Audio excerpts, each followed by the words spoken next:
វងអាយ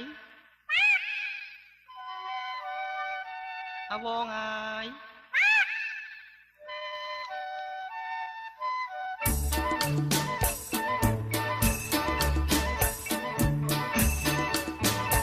ចាស់ឯងទៅណាហើយនឹងផ្ដាំតាមមនុស្សខ្លាចម៉ែកានឹងផ្ដាំតាមសារិកាមិនវេនឹងផ្ដាំតាមមនុស្សខ្លាចម៉ែកានឹងផ្ដាំតាមសារិកាមិនវេ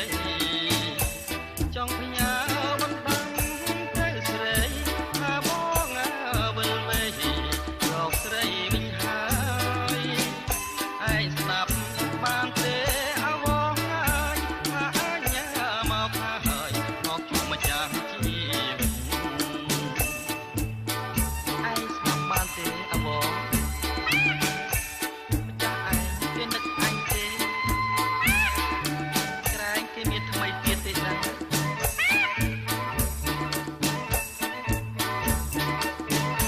ប៉ោចដូចជាសារិកានាំឲ្យតែខ្លោចខ្លា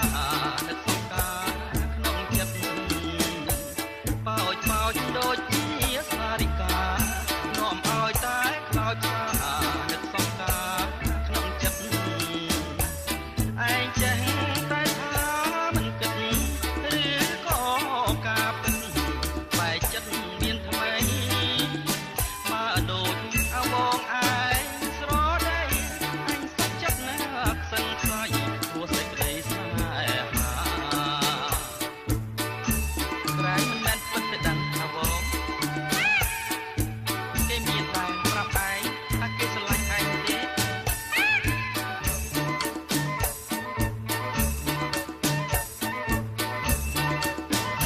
មិនដាច់ចិត្តទេកែប៉ុនលោកបងខិតខំវិលមករកសង្សារមិនដាច់ចិត្តទេកែប៉ុនលោកបងខិតខំវិលមករកសង្សារមកពឹង